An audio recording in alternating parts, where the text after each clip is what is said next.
আমাদের কি হয়েছে আমরা মৃত্যুকে ভয় পাই না? আমাদের কি হয়েছে আমরা মনে করি না যে আমরা মারা যাব? পৃথিবীর সর্বশ্রেষ্ঠ মানুষ, সর্বশ্রেষ্ঠ রাসূল দুনিয়া থেকে বিদায় নিলেন, তার সাহাবীদেরকে ছেড়ে তিনি দুনিয়া থেকে চলে গেলেন, উপারের জগতে পাড়ি জমালেন। আমাদের কি হয়েছে যে আমরা বিশ্বাস করতে চাই না, আমরা প্রস্তুতি গ্রহণ করি না মৃত্যুর জন্য? আমি আপনি কি মনে করি যে আমরা চিরদিন বেঁচে থাকবো? আমি আপনি কি মনে করি যে আমার গ্যারান্টি রয়েছে আমি সালাত আদায় করে আমার রুমে ফিরে যাব? বিশ্বাস করুন হ্যাঁ আমার ছাত্র ভাইয়েরা, অবশ্যই আমাকে আপনাকে একদিন মৃত্যুবরণ করতে হবে, আমাকে আপনাকে একদিন এই দুনিয়া ছেড়ে চলে যেতে হবে।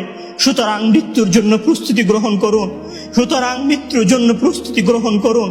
সেই দিন আসার পূর্বে, যেই দিন মৃত্যু আপনার দরবারে উপস্থিত হবে এবং মহান আল্লাহ তাআলাকে আপনি বলবেন, হে আল্লাহ আমাকে স্বল্প একটু সময় দিন, আমাকে স্বল্প একটু সময় দিন, আমি ফিরে যাই এবং কিছু নেক আমল করে আসি। কাল্লা ইন্নাহা কালিমাতুন হুয়া কাইলুহা। তখন মহান আল্লাহ তাআলা বলবেন কোনো সুযোগ নেই, এটা তো তার মুখের কথা মাত্র, সে ফিরে গেলে আবারও আমল করবে না, সে ফিরে গেলে আবারও আমল করবে না। সম্মানিত ভাইয়েরা, সেই দিন আসার পূর্বেই প্রস্তুতি গ্রহণ করুন, সেই দিন আসার পূর্বেই প্রস্তুতি গ্রহণ করুন।